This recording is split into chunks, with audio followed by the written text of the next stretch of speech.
East Leeds. Leeds. Yorkshire. Europe. The world. The universe. The multiverse.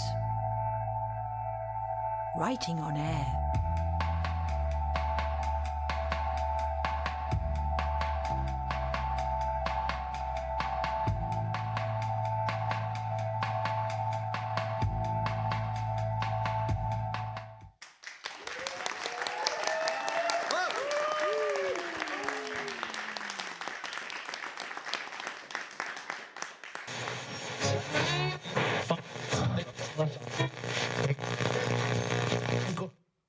In sadder news, authorities in Filey have called off the search for Julian Calder after remains were found and identified this morning. The local authorities thanked all the volunteers who spent the past days scouring the coastline, as well as the efforts of the Coast Guard. Fortified Spirits, written by Spike Marshall, presented by Treadlight Theatre.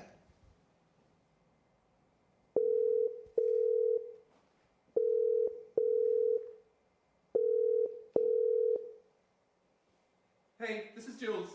Sorry I missed your call. If you want, why don't you leave a message and I'll get back to you just as soon as I can. Hope you have a great day. Catch you later.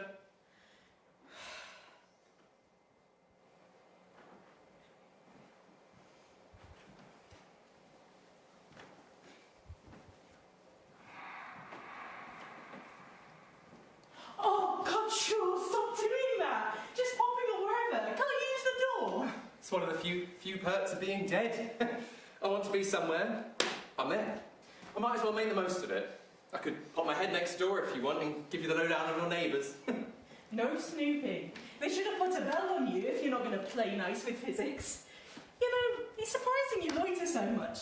I'd have thought you'd have been constantly ghosting off to the far corners of the world. Never occurred to me to try.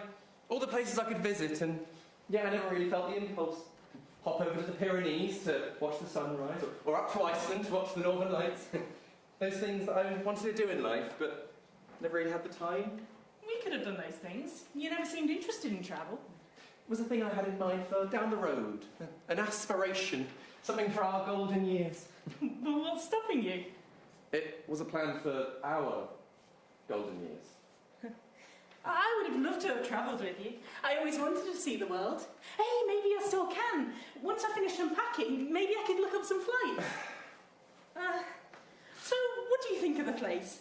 It's not quite the house, doesn't have quite the same atmosphere. I always liked flats. I always wondered what it would be like to live in one. You know, surrounded by humanity on all sides. Well, we weren't all homeowners in our late teens. It's funny, you'd have loved some of the hovels I lived in before I met you. Loud and Larry. Full of life, laughs and love. Something like that. When I moved in with you, I was excited. I was so detached and tranquil, away from it all. Away from the hubbub, which was a shame. I was always a fan of both the hub and the bub. It was a beautiful house, but it was always such a hassle to get anywhere from it. That's why you loved your house parties so much. Make everyone else do the legwork. You know, I wouldn't have even thought of this place if I hadn't seen the listing when I opened my laptop this morning. I don't remember searching for it. I hadn't even thought of moving. But this space just looks so lovely and cosy and less remote. It's lovely. Nice size. Nice decor. Not at all like that place where you were living when we were first dating. Oh, that flat was horrendous. I used to hear the drug dealers at the weekly staff meetings on the street below. It did have its charms, though. It was a cute little space. Your little garret above a kebab shop, directly between three of the hilarious pubs I have ever seen. Yeah, cute doesn't mean much when you've not slept properly in nearly 2 years. Trust me, flats are maybe a nice idea, but after a while, they can make you go a bit crazy. My love, you know that we don't use the word crazy anymore. We understand so much more about the human mind. Those clunky labels never really helped anyone. Well, you were the professional. And my professional opinion is that that old flat of yours was turning you into something of a nut.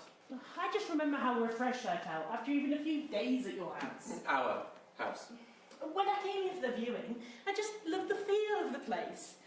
I should have seen more places, but here made me feel nostalgic, and it didn't quite so... Haunted? It was just to us. And it was nice to find somewhere that could maybe be a bit more me, whatever that is. I was always worried I was too overbearing. Colonising relationships, imperial love. I didn't even do it on purpose. It just sort of happened. I never mind. I loved you, and I loved that house. I'm sure that you'll grow to adore your flat. It's understated and adorable. This is my first time properly seeing it. When I came for the viewing, I just got swept up in how it made me feel. Seems colder now that I'm here. Well, you're seeing it without all the previous tenants' stuff around, even unfurnished. It's like looking at one of those showrooms in IKEA. It's all chic and cheerful, but also slightly unnerving, stripped of humanity. You found IKEA unnerving? I still do. It's why I leave you to it whenever you venture there. There's too many dead ends and fake bedrooms. A labyrinth I felt I should always take some yarn to find my way back out of. It's funny to think of a ghost being unnerved by something. I just didn't enjoy my time there whilst I was alive, my love. I doubt that the experience has been made any better now that I can't eat the meatballs. But anyhow, this place, it's gorgeous. You're going to be so happy here. Especially once you start to personalise a little. I hope so. It's all starting to feel like such a mistake right now. You're always so full of doubt. Remember how you felt when you started your job at the newspaper? Like I'd made a terrible mistake, that I didn't fit in, that people could see right through me. I saw so many people grappling with their own imposter syndrome. Appreciation of your limits and weaknesses is healthy in moderation, I suppose. But you've got to not fall into the trap of self-doubt. Just remember what happened with that job. I got good at it. Oh, you got great at it. You were so good at that job. You are so good at that job. They'll be ecstatic when you return from your sabbatical. You just have to push through your finely honed sense of self-skepticism. Well, I could learn from you and assume I could do whatever I turned my hand to. I could do whatever I turned my hand to. There is a tapestry of bodged DIY jobs in that old house that would very much disagree with that. I feel my repairs were more tourniquets than permanent solutions.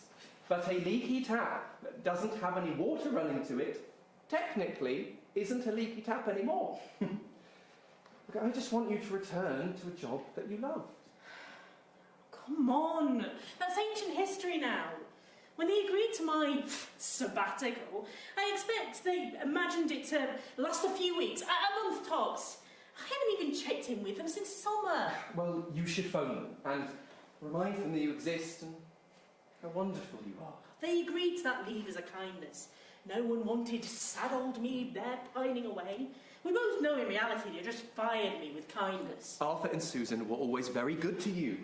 I think they let you have this time because they understood and they cared about you. Just give them a phone call. Get back into the swing of things. Don't need the money though, especially not when the house sells. It's not about the money. It's about the purpose, my love. And if you don't want to work, then that's fine. Don't break your back for someone else. But even a rich brat like you worked. I found a job that I loved and I could dedicate myself to. My parents would be happy that I ended up continuing the family trade. Although my dad always had this weird view about mental health. He thought of the body as essentially an engine with parts that wore down and needed maintenance. X goes wrong and causes Y. He could never quite broaden that to the health of the mind. I think that it was all a little too esoteric.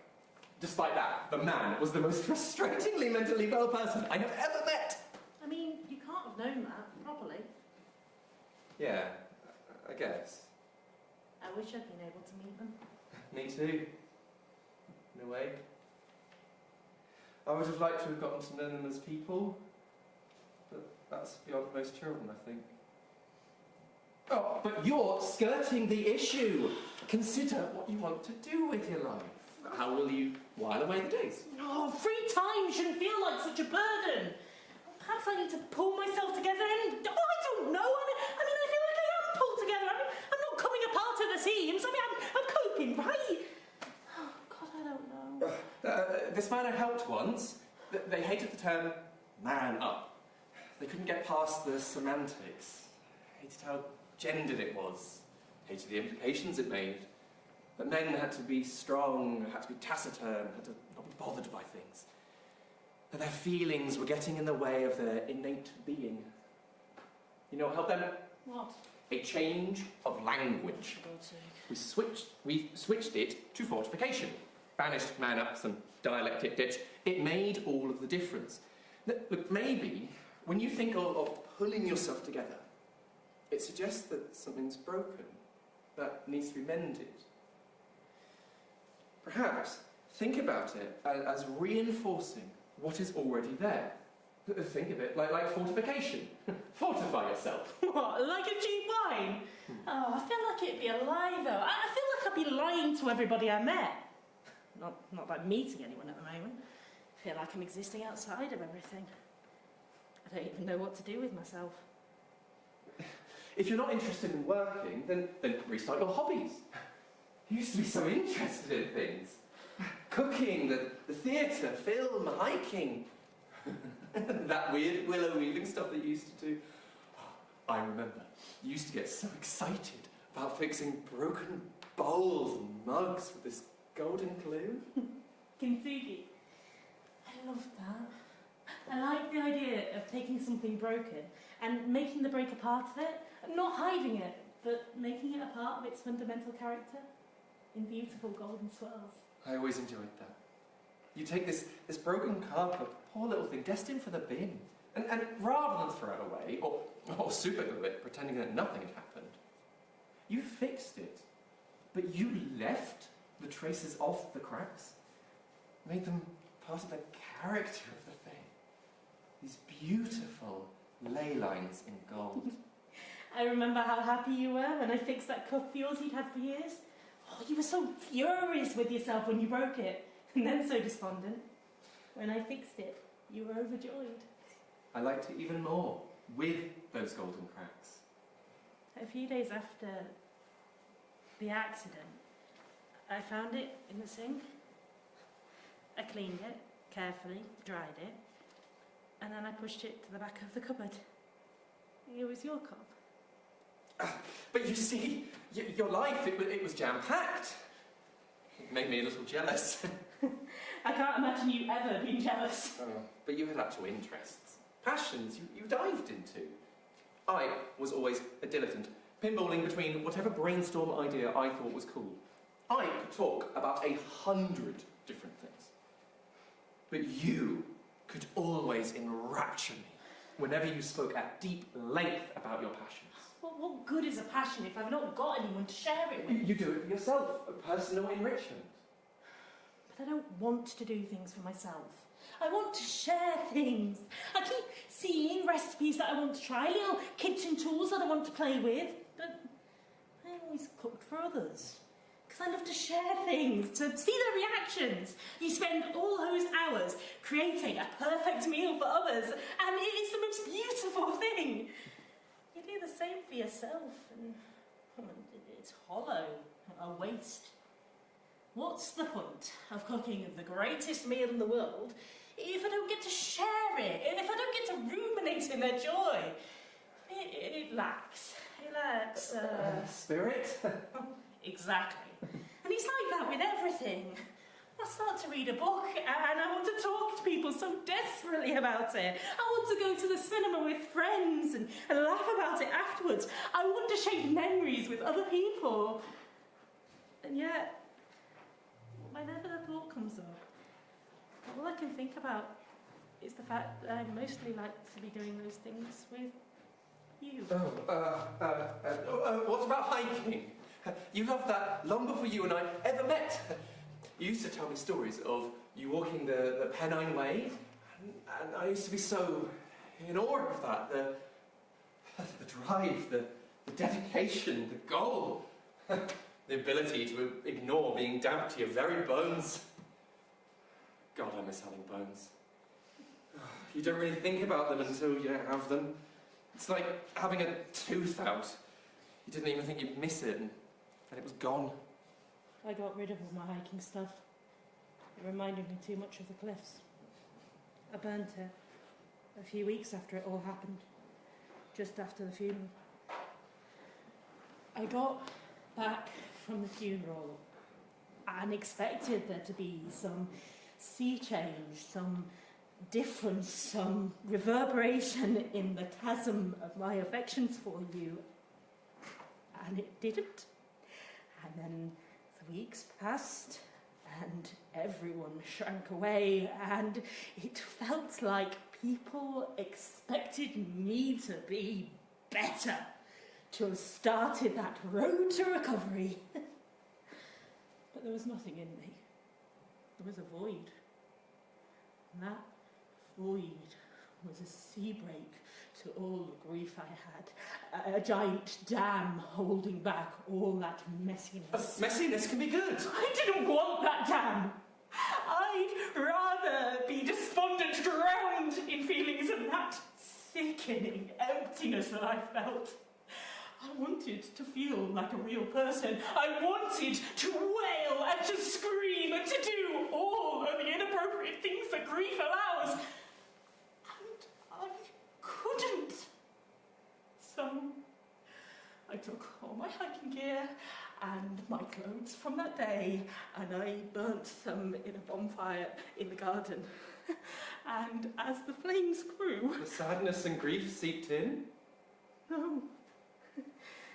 The void, it metastasized and it took over, and the following day I woke up in the garden and you were there, and I saw your face and some feeling broke through, just angular and jagged from the pain. You being there, it allowed me to grieve in little chunks. Homeopathic grief. Oh, you know, I never really went in for all of that alternative therapy stuff. My clients, they'd ask me if it would be a good thing to do so alongside therapy, and I could never give them a straight answer. It just seemed a little spiritual and unscientific. Jules, you're a ghost. I know. I still find myself struggling with the concept. Maybe I'm more like my good old dad than I realised. You never had a problem believing in yourself before. I've never known someone who was so sure of themselves. It was so infuriating. But this being a ghost, the entire business of it's different. It's weird. I feel like I should have had the great mysteries of the universe revealed to me. Or I should have been given a how-to guide. At the very least, it could have given me a nice sheet with pre-cut holes for the eyes. A nice little death-warming present. But I just appeared. I've got no great insight, no purpose. I didn't get some debrief in the great beyond.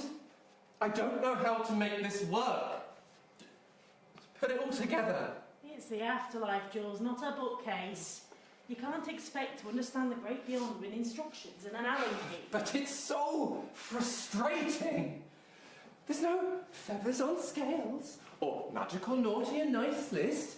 I was just living, breathing physical, and then I wasn't. I didn't even get to meet any cool ghosts and pick their brains.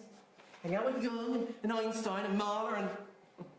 Gosh, I guess they'd be in high demand, wouldn't they? Just queues around the block for a powwow with the great and the good. I mean, time would have no bearing, but queues would still be boring. Right? Somehow. Oh, and for them, it would probably be hell. Not a moment's peace. There are so many contradictions and loose ends. None of this makes any sense to me. All this intangibility. And for what? What? I'm sorry. I'm just musing. I miss touch so profoundly. I feel so untethered from everything. It's a terrible thing to be touched on. People just pining away without realising, not making those little human connection. Hugs and held hands and embraces. And now I just drift through the world, barely engaging with it. What did you expect from death? Oh, I didn't really think about it. I guess I always took the view that it was always just a great nothing. Although, a bit of me always liked the idea of reincarnation. Come back as a cat or something else pampered and lazy.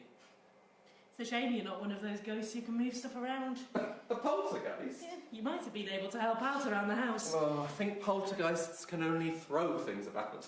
It would have made the chores quite messy. I mean, I can try if I really want. Really try and whip up some chaos. Well, if you were a poltergeist, you could have at least helped with the packing, even if it was just turning the boxes around. Being dead and having to do manual labour sounds like the worst of both worlds, my love.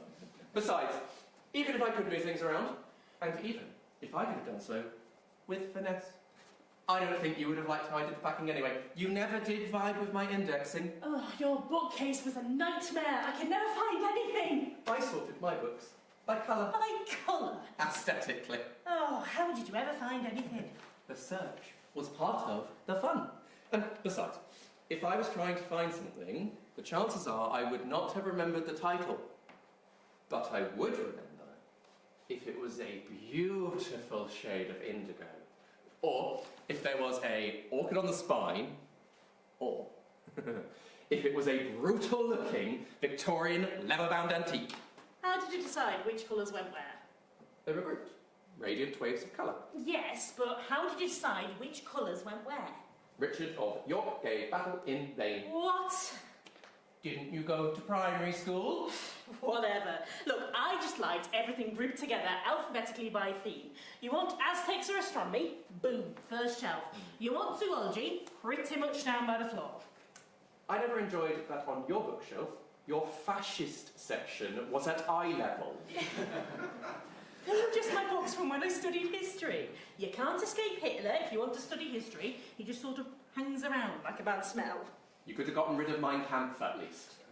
I can never work out how. If I threw it in the bin man might judge me. If I donated it to charity, the charity people might judge me. And if I just threw it out in the middle of nowhere, what if, right, some innocent youth comes along, finds it, beats up a rabbi, or some bird flies down, rips up the pages for the nest, and we end up with Nazi sparrows. Didn't think about throwing it in a fire, but it just seemed a little bit too resonant. Where are your books, by the way? Can't you in here? No, there are dozens of boxes back at the house. I think I threw my phone and some essentials into this one. Most I could. Oh, God, I had such a hangover this morning. I've got a man with a van to do the rest. Your phone is always on death's door. Whole little thing clinging on to the last bits of its charge. Fine, I'll charge it. Oh, yeah, I can listen to a podcast too. Yeah, well, there are the embers of a new hobby at least. I've never seen you listening to one. Oh, you're never around when I've got one on. So the podcasts, about anything interesting? It's mostly people trying to solve old murders that happened in the American Midwest.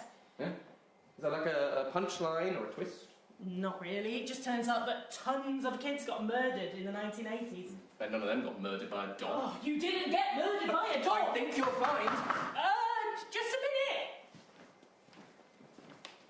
Oh, hello. Hi, I'm Sam from just across the hall and down one. Oh, and, Can I come in and say hi? I've got goodies. sure. I'm Alex. Oh, I know. I saw a delivery man this morning just loitering about, pressing a buzzer. I'd just come back from the bakery and I thought, oh, is it just you that's moved in, is it? Oh, it's just that I thought, it's chilly in here, proper fridge-like. Sorry. You'll have to get the heating on, especially with that storm about to hit.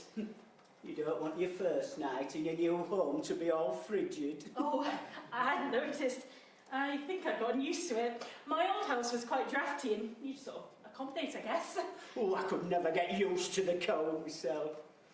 Do you know, when I was a kid, Our house didn't even have any double glazing. Brrr, I hated the cold. Even all bundled up, it was proper miserable. So I don't want you to have to put up with it.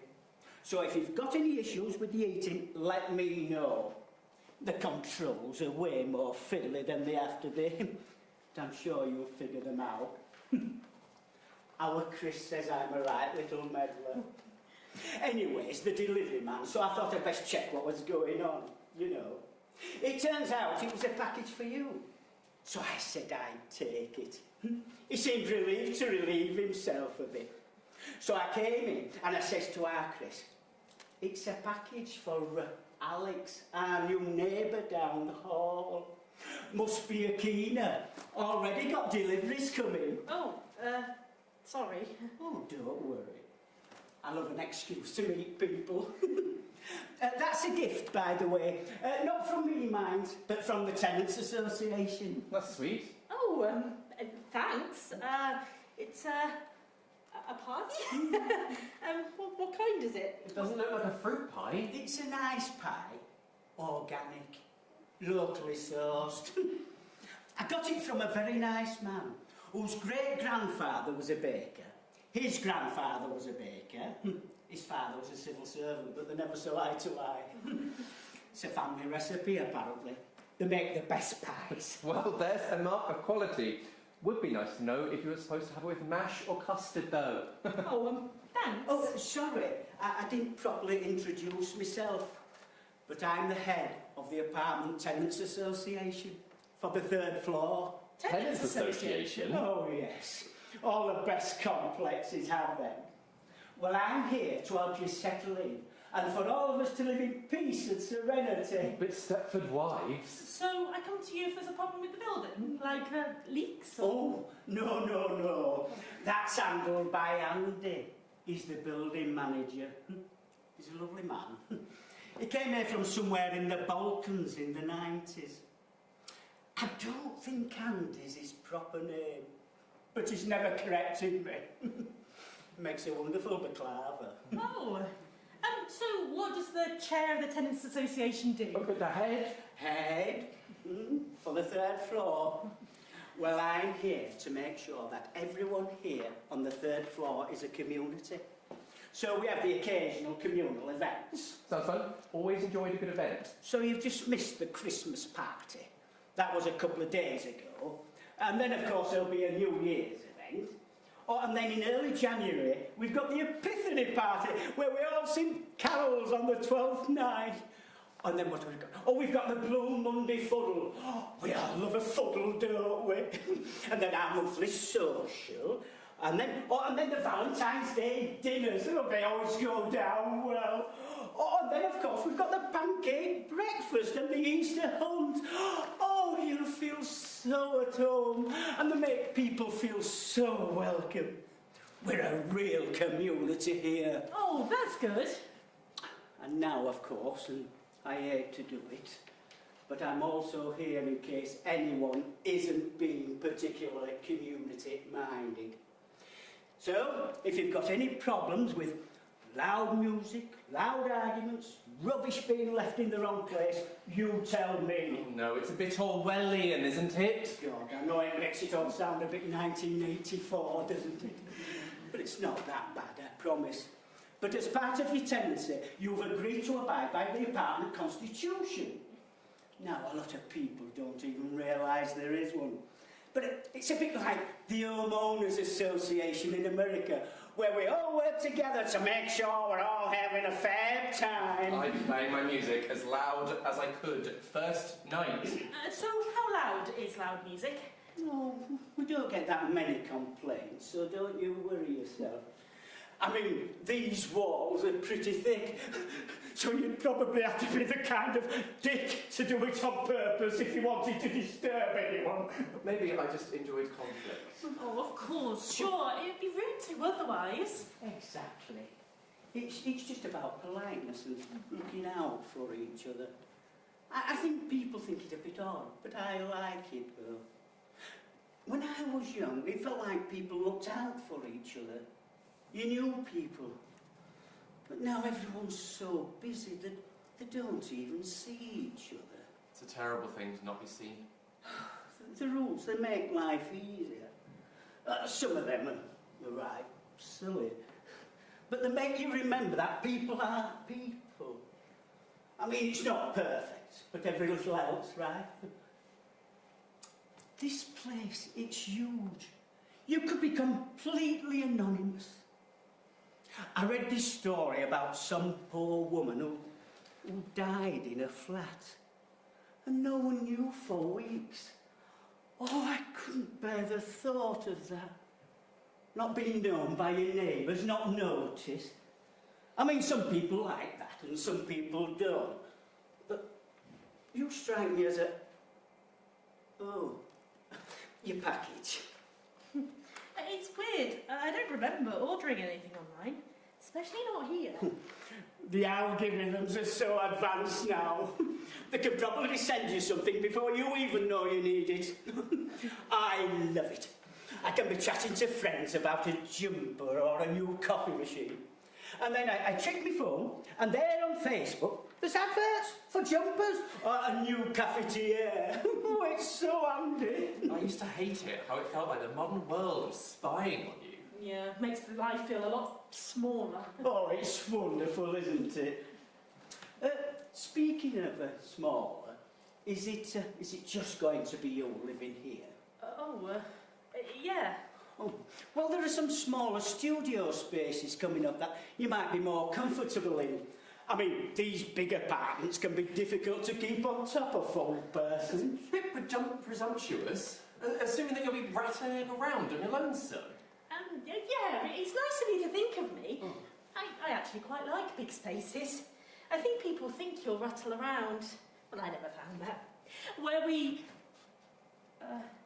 I was living before, it was a big converted farmhouse. Oh. It belonged to my partner. But even with the two of us, it was a massive space. Oh no, what happened? Did he split up? Oh, listen to me crying. My worst habit. Well, it's okay. We just parted ways. We were together such a long time, though. It's weird getting used to being your own person again. You just get into the mindset, and it's like losing half of yourself.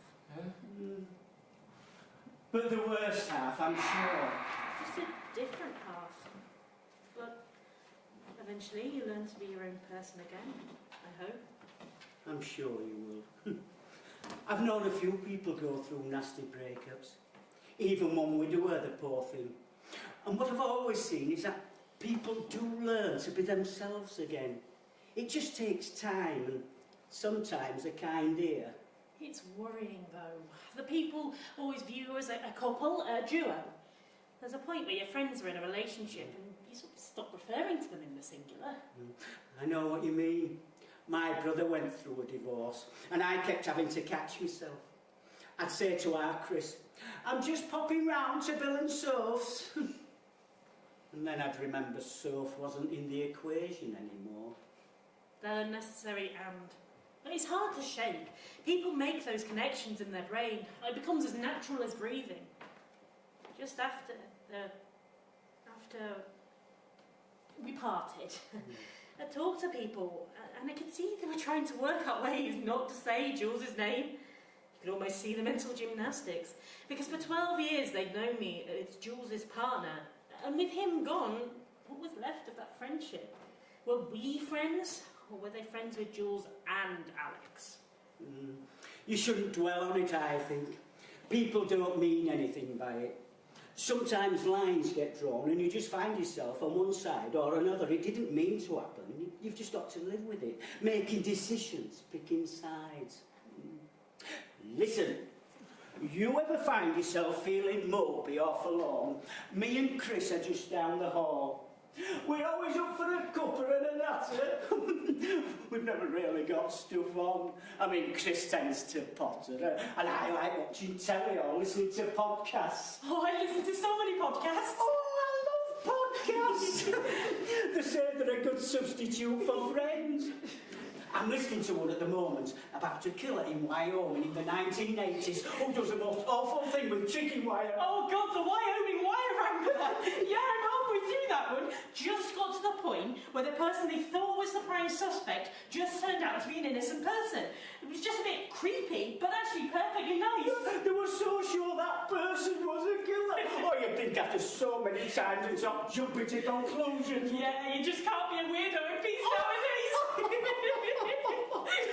Oh, listen, I best leave you to it. It looks like you've got some unpacking to do. I'd offered to help, but as our Chris will attest, I'd be more of an hazard than an help. And I'm sure you'll bounce back. There's plenty more fish in the sea. Huh? Oh, and Christmas drinks at ours on Thursday, yes?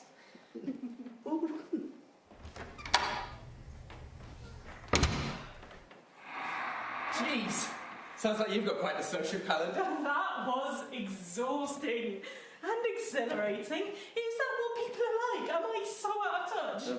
It's only been a few months, but they were pretty intense. The months or Sam? Both. Seem nice though. I get the impression like you give them even the slightest excuse and they will tell you their entire life story. Speaking of life stories, it's not like you to lie. Not even the lovely little white ones. So how come you... Didn't say you died? Yeah. It felt like I should talk about the accident. Oh, but it was just so nice to talk to someone and them not know. I always felt like such a broken little bird after your death. Everyone just being so frustratingly gentle. And it's why I stopped responding. People felt obligated to check in on the widowed friend, but it meant I couldn't ever talk to people. Not properly. Felt like they were taking pity on me, putting up with me, doing their duty. It was nice to talk to someone who didn't view me as a tragic figure. I mean, when you're widowed, it's a full stop. People don't imagine your life moving on. But when you're broken up, there's plenty more fish in the sea. I mean, I have a pulse. I'm not some mobile mausoleum. Comparing isn't condescension. Some people, they just don't know what to do with themselves, but they were trying their best. I promise you. Our friends are good people. My friends were my life's work. A tapestry of kindness and interest and good humour. Whenever I felt those nagging tugs of doubt and darkness, I always buoyed myself on just how damn interesting and talented and gorgeous all my friends were. I know that, and I didn't want to be some horrible lingering presence in their lives. They love you. I know they do, and I really don't want you to walk away from a decade of affection just because of what happened to me. You're right. I know you're right. That loss, it can't define me. Not forever. But it's hard. It feels like these last months I've just orbited that accident. Oh, it wasn't an accident! But I was always in your shadow, and now in death it just feels like your absence swallowed me. Maybe this place, with its carols and its rules and its annoyingly friendly strangers, maybe this is how I climb out of that and start a new me. Look, rebuilding is good, but don't give up on your past. I know it hurts, but that was your life, and it's worth the pain. Sometimes the best things in life are difficult and painful. Like a madras. The past can be a horrible monster if we wallow in it. A beast that takes you by the throat, but it can also be healing and wonderful and nurturing. To throw it all away would be a shame, especially when there were so many people who loved you. Oh, you didn't want me to make around in the past. I want you to try synthesis. I want you to live in the past, the future, and the present. Take what you need, what nourishes you, and discard the rest. But you will hold up in the past. This new place, it is a good step towards the future. Oh, you were always so infuriating when you got new packages. I would be tearing it apart the moment I saw it. And here it lies, untouched and Oh no. Oh, it's probably just something I bought online when I was drunk. Seems to happen a lot. Being drunk or buying online? Oh, well, being your own secret admirer is very healthy. There's always stuff I want, stuff I love. Some stuff I've never even heard of when I see it, and it becomes my favourite thing. Little moments of joy.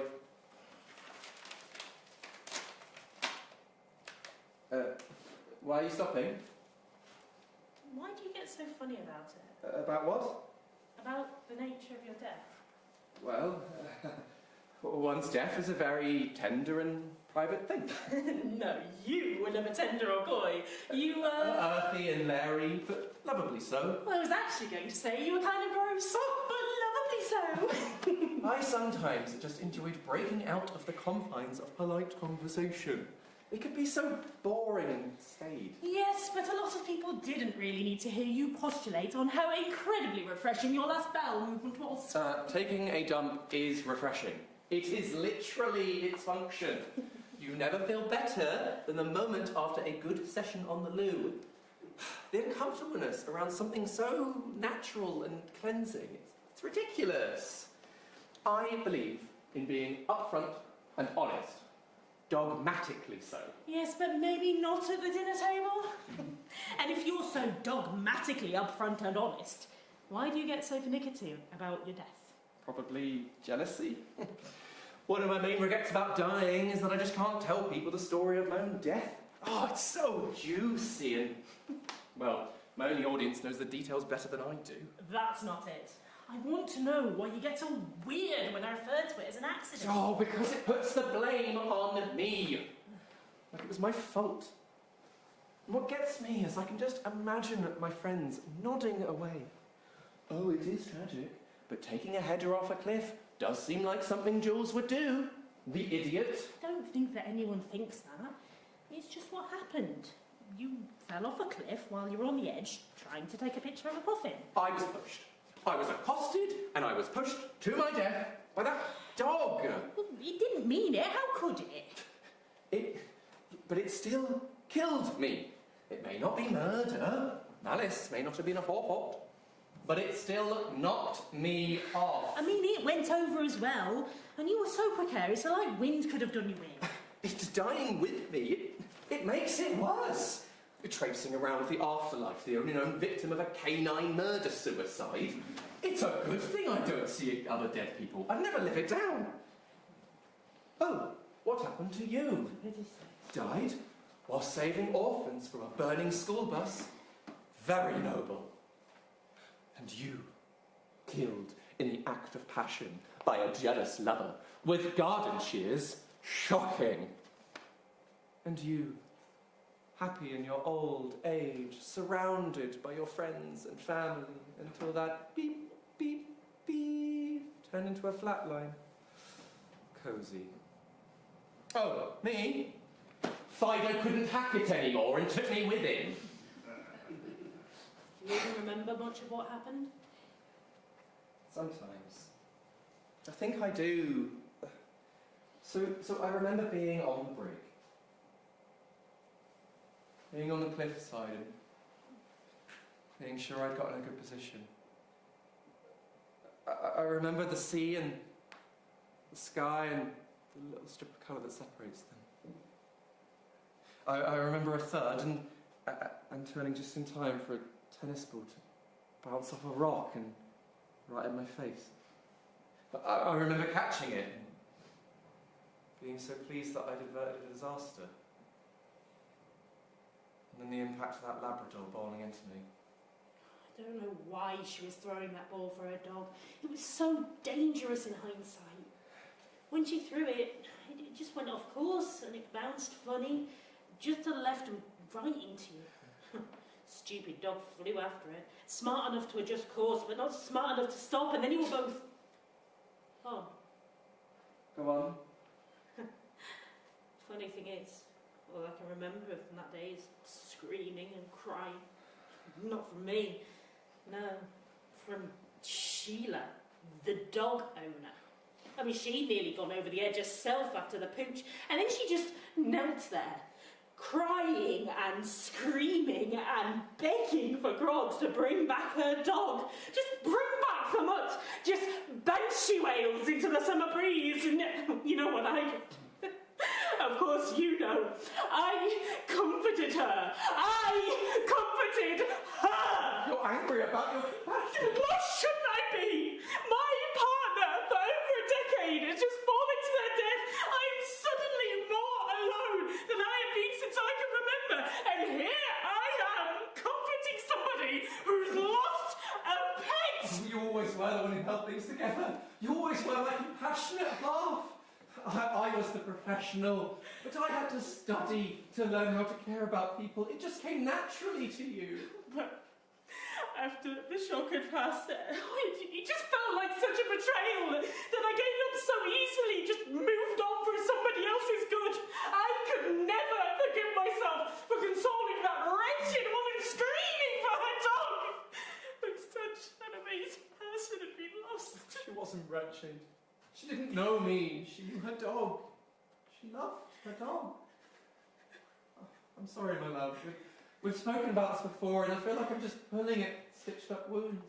I think it's misplaced yours. This is what you always said healing was. It's ugly and it's painful and pathetic. It is not pathetic. It's refreshing. Open your present. You deserve a gift. Oh, you're never going to open this thing! Oh, God, it's Jessie! Oh, we have Jessie, answer it! But I've not seen anyone since the funeral. I just walked away from it all. Answer it. Be brave. Fortify yourself. Hi, Jessie! Oh, God! Alex! Oh, Alex, I'm sorry. I know you don't like phone calls, but I've only just seen your text and I was so excited I had to hear your voice. Text? Yeah, you sent it early in the morning, but I was on nights, so I only just checked the phone. Jumped like I'd seen a ghost when I saw it was you. Oh, right. Bloody hell. I thought the night shifts were playing havoc with my head and I just imagined it. It happens, you know. I did a double a few weeks back and I can swear to you I had a conversation with King Charles about the proper way to pot a conifer. Of course, I woke up face down on the settee, no missed calls, definitely no royal missed calls. I tell you, I feel like I'm going as loopy as the patients, lunatics running the asylum. Literally hasn't changed. They were like this at work too. I spent half my time keeping the HR wolves at bay. The patients loved Jessie though. So how's the new flat? You said you were moving today and gave me a new address. I'll send you some housewarming flowers or a candle that smells like flowers or something like that. Oh, it's lovely. Lovely with beautiful light. It's modern. The light is beautiful. Even in winter, you can see how much natural light you'll get. Oh, sounds lovely. That house of yours, it was beautiful, but it was also tucked away and broody. Bet you'll probably flourish somewhere like that. Nice and airy. Oh, yeah, there's tons of air and... Oh, God, what the hell was that? There's tons of air? Oh, why is this so difficult? I love Jessie. We used to chat into the early hours, everything, and now I just... Hello? Are you still there? Just breathe. You don't like phones, you never have. Just get through it and invite them round. Tomorrow you can unpack boxes whilst they're here. Give yourself something to do, a little social crutch. But it is nice. The apartment seems cheery. Lots of activities. Activities? What bloody apartment block has activities? A weird one. Oh, this one, I guess. I met one of the chairs of the Apartment Association. He seemed nice, if a little odd. God, do you have one of those associations? They're trying to set up here. I don't know why. I barely ever see my neighbours, and I love that. Now they're wanting some kind of estate fete in February. Oh, glacial. Oh, God, it'll be cold. In February, it'll be freezing. I said to them, I don't know what they're playing at, just standing around in the winter, probably raining, pretending we don't hate each other. Why not do it in spring or in summer? With my neighbours, they're probably booked up with weird festivals in the summer. The fete is what they do for the normies. I bet they'll probably get up to some right horrific stuff when no one's looking. What, like in the Wicker Man? I could imagine them burning a police officer to death. Probably in a Ford Escort rather than a giant wood man, though. Is wicker a wood? God, I miss being able to Google things. This is going to bug me now. Alex, Google that for me. I'm on the phone. I know you are, love. You're doing amazing. Yeah, your neighbours can't be all that bad. I just don't trust anyone who wants to see their neighbours that much. It's weird enough when they collect a package for me, I've got to try and make small talk and remember all their kids' names. God, Jessie's endless war with the neighbours. You were always having rows with your neighbours and their weirdo kids. Next door are the worst of them. They've got 3 of the little bastards, the ginger one, the weird one, and the one who throws rocks. 2 of them are named after members of Westlife, but I can never remember which ones. Oh, it's really great to hear from you. I thought I'd lost contact with everyone after the funeral. Ridiculous. We all knew what you were like. We wanted to give you space. It happens, and then people just drift. But then we gave you space, and then kept giving you space, and then it got awkward and weird, and before we knew it, we'd abandoned you. And I bet you're furious with us. I'm not furious. It was my fault. It is not your fault. Don't you dare do that. Oh, I'm sorry. I just couldn't deal with any of it. Oh, it all felt so surreal, like I was floating in space. And I didn't want to drag anyone else in. That's why I just retreated from you all. It felt like I'd slept all through life. And then I met Jules, and it was like someone threw the curtains open in a dingy room. You were always so hard on yourself. It was our life. And then me and Jules were together. And I had so many friends. And I was always worried that I was just an appendage. I mean, Jules could make friends so easily, just instant connections. Whereas I was always more retiring. I mean, sometimes it felt like Jules was making friends on my behalf. Like a cat bringing you a dead mouse to show you how to hunt. Jules was like that, always schmoozing and reeling people in. You'd talk, and it felt like you'd been friends forever. You know, Jules is the only friend from work who actually turned out to be a proper friend. Jules took such pride in friends, and I loved being part of that. When the funeral rolled around, I just didn't want to be a burden. I didn't want to be this thing that reminded you of your friend. You were all better off without me. You idiot. I'm sorry, I didn't mean that.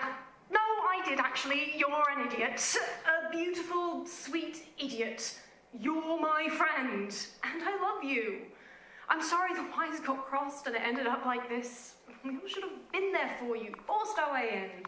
We're all too self-obsessed, left you to it. We just cared about ourselves whilst you... Alex, we let you down. Please don't say that. I was so angry at Jules for being such an idiot.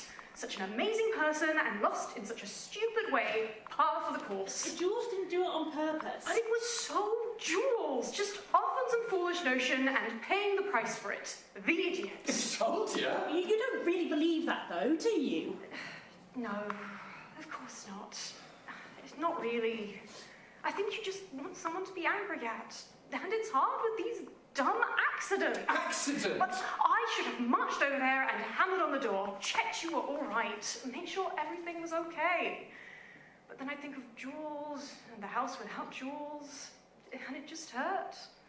I can't believe you managed to stay there so long. It was, just... This is Jessie, remember. Be honest, be open. They'll think I'm some overwrought loon. Oh, it's Jessie. They are an overwrought loon. They will understand, I promise you. Are you still there? Hello? Oh, it's sorry I had to get out. I mean, I would have gone crazy otherwise. I mean, I thought staying was the right thing to do, to remind myself of Jules. Oh, but in reality, I was just drowning in it. I should have left that house immediately and never looked back. Jules was larger than life. Huge. A massive presence. I was so scared of going back to that house without him there. All those fond memories, even when we were having real nasty arguments about the stupidest stuff. Sometimes it'd feel like I'd say the sky was blue, and Julian would argue to the hilt that it was actually cerulean. I googled it, you know. Cerulean is blue. We spent an entire night arguing about that. I was just advocating for nuance. I never thought I could miss anything like I missed Jules. I just retreated from it all and went to wallow. You did what you needed to do. Don't you dare feel guilty about that. You always had the weight of the world on your shoulders. But people have to know when to give you what you want and when to give you what you need. And we failed you. No, I mean, there was just so much admin and I just powered on with it. There was the arrangements, the will, the fact there wasn't a will. Oh, sorry about that. Oh, it was just all these tasks that I could focus on and you left me to it. You were such a rock, just getting on and dealing with it. We were all in bits, and then there you were, project managing everything, the boss of us all. But being a boss is hard, and we all knew it. And it was easy to just let you get on with it, let the pressure pile up. And then there was the house, and it was beautiful. But I think Jules had only stayed there out of obligation. It was a connection to them, I guess. But I think Jules hated it really. Damp and cold and so far away. My parents left me that house, and I guess I always felt chained to it a little, holding on to it because it felt appropriate to do so. It's weird. It felt at times like someone had died in that house. And it's only now that I realise maybe it was me. Oh, Jesus. Alex, oh God. I'm sorry. Are you okay, Alex? Oh, we've lived you out in the wilderness so long, and I want to come over and give you a hug. Can I do that, Alex? Not today, Jessie. I'm so exhausted, but maybe you could come over tomorrow and have some lunch. I mean, I have a pie. Oh, there'll be boxes all over though. Tomorrow sounds great. I'll help you tear through those boxes, and then we'll make plans for us all. Lunch and brunch and drinking until dawn, just like old times. I've been practicing. I might even keep up. That would be a sight to see. God damn it. There's someone at the door. Listen, I've got to go. You do sound exhausted. Take it easy, and I'll help you with everything tomorrow.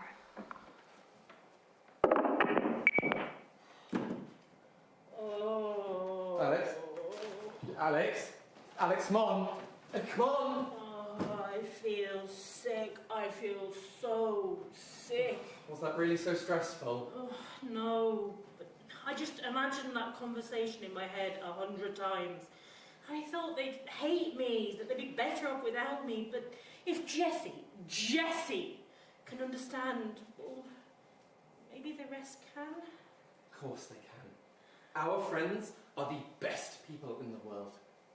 And you are allowed your grief. Oh, I always felt like such an appendage, though. I mean, you just commanded a room. You were interesting and fun, and I just got to siphon off some of that good stuff. You knew most of them for years. They love you. They all do. You think that I brought you out of your shell, built you a new life. That's rubbish. We are, and always were, equals. We made each other better. You made me a better person, more rounded, less chaotic, kinder. And we were together for eons. You make it sound torturous. I make it sound like bedrock, my love. Unshakable, undisputable. Whatever way you want to look at it, those were our friends. I really think that you should open your package. I think it's important.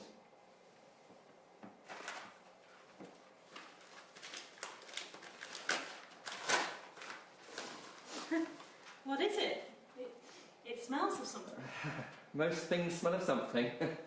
It's sage. It's what you call a smudging ritual. You watched that YouTube video about it a few weeks ago? Oh, yeah, the cleansing stuff. It's funny, I don't remember ordering this. They included instructions. Helpful. So with this, you burn the end, you hold it down at an angle, and you let it burn for 30 seconds. Then you extinguish, and it should have a beautiful fragrant scent that you can use to smudge. Smudge? Smudging. It removes negative energies, removes lingering spirits.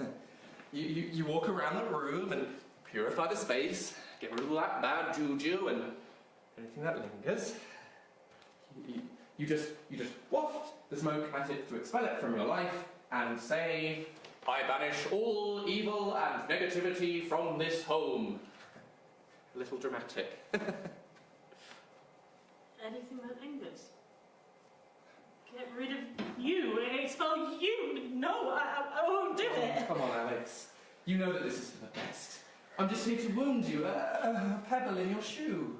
But you've been here for me. You've been such a comfort. But if I am a comfort, why do you dial my voicemail so often? Why? Because you know that that's real. That's the person I was. But you're real, you're here. Oh, but why do you dial my voicemail?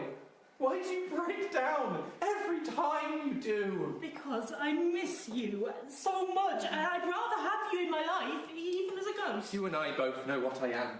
How intangible this is. All I can do is watch you go about your business. You glide through the world without being part of it. You moan and you sob and you wail in the middle of the night. You are wrapped in the chains of regret, tied to the past. You haunt me.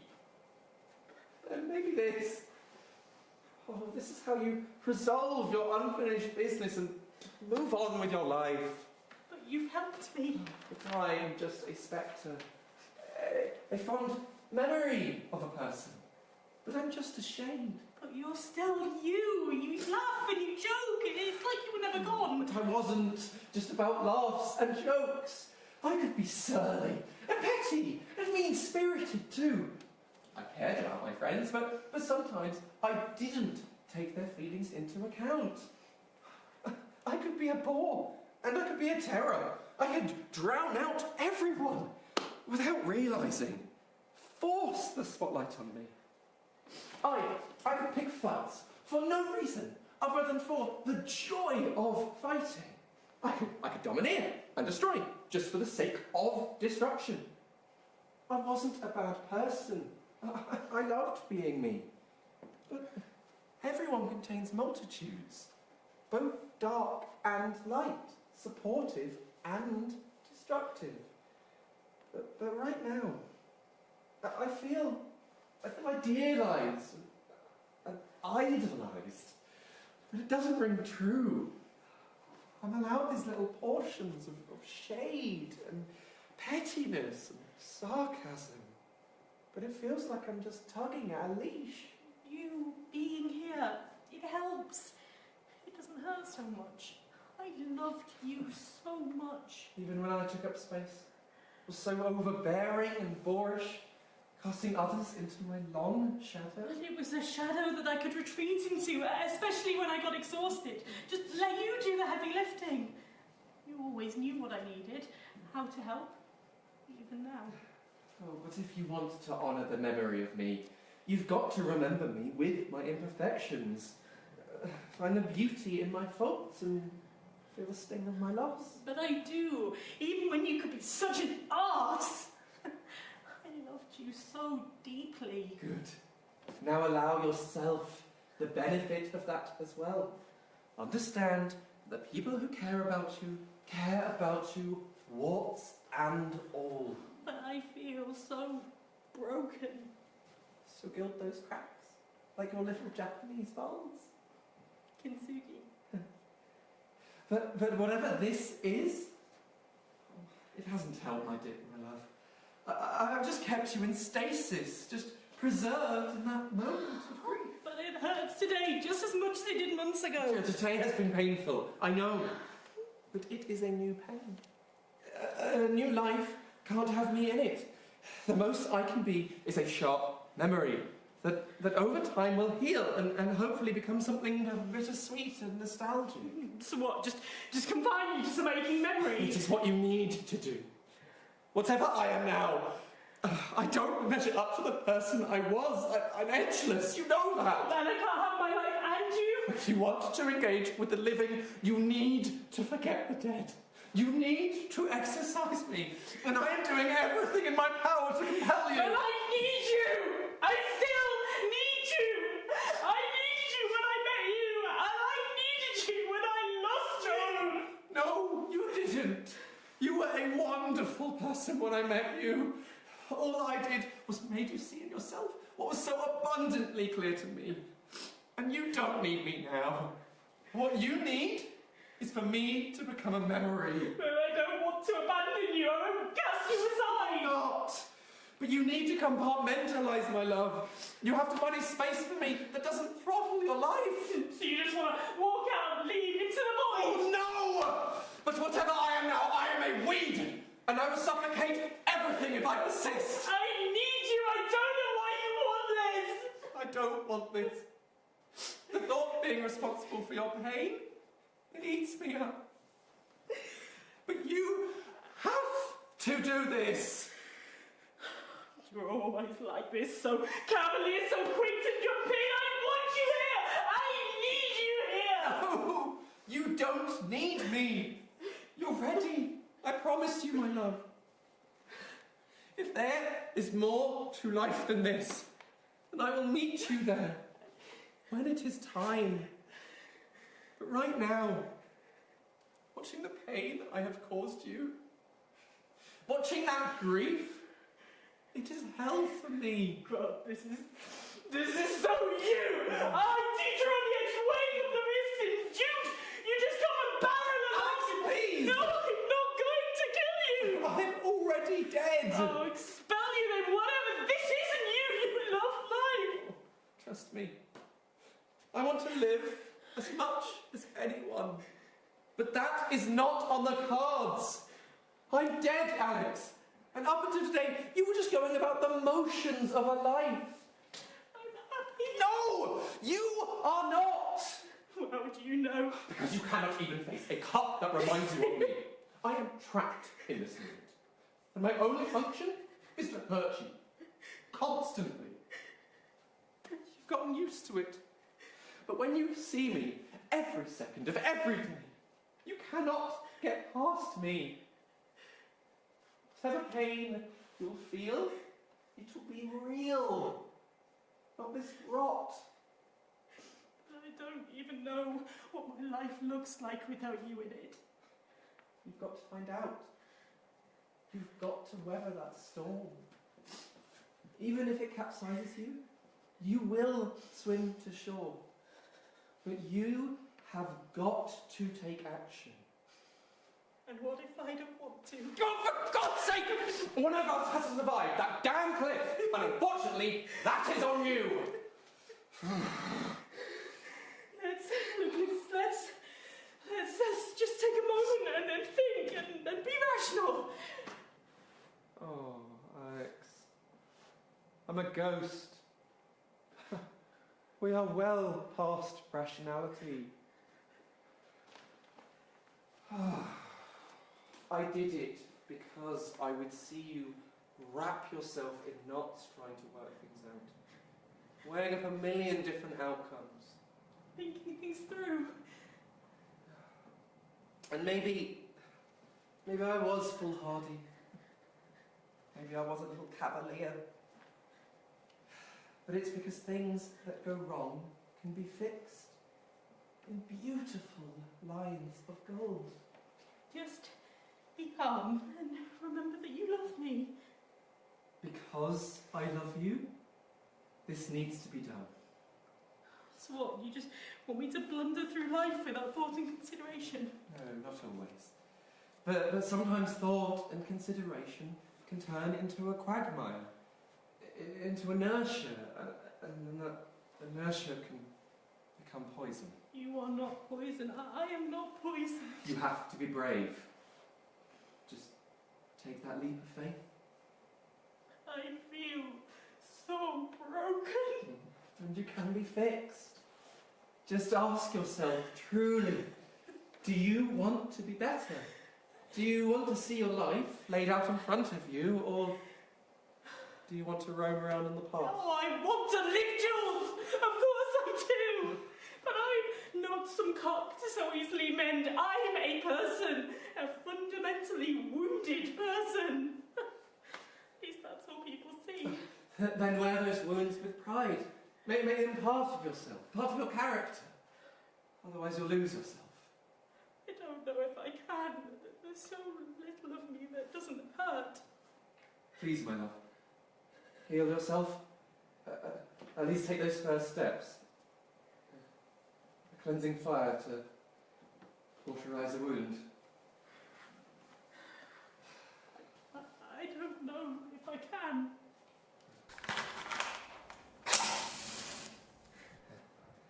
Of course you can. You've already started. You always had to win the argument, didn't you? Even when you were arguing for your own annihilation. It's the right thing to do. I'd always argue for that. I need help. And you'll always have it. I banish all evil and negativity from this home.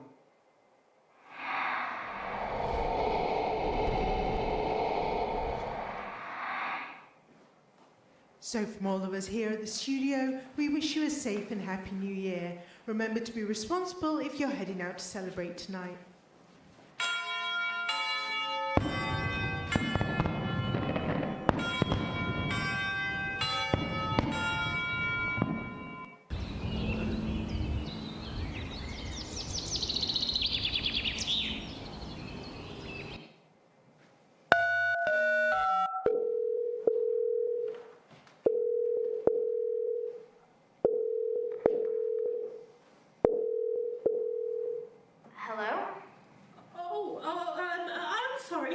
I thought this was someone else's number. I've not spoken to them for a while. Oh, sorry. Did your friend get a new contract? I've only just got this number and I think they recycle them after a while. Maybe. I only ever used to get their voicemail. Wasn't really expecting to speak to a real person. It's funny. You're the first person I've spoken to this year. Oh? Oh, yeah. Happy New Year. Did you not ring it in? Nah, I decided to spend it alone. I did too. Didn't even stay up for it. Not even for the start of Jules Holland. It was a rough year and my friends all had a party, but I didn't want to bring down the mood. I'm sure your friends missed you. Maybe. I've been real hard work recently. Did they ever get back to you? Huh? Your friend, did they ever respond to your voicemail? No. I'm a bit like that. I've permanently got that thing at the top of my phone. I can't stand listening to voicemail. I can do nothing for hours at a time, but if I had to sit still for 60 seconds to listen to a voice message, it's like time slows down. It's torturous. I just message them back. Most of the time if someone's phoning me, I think someone's died.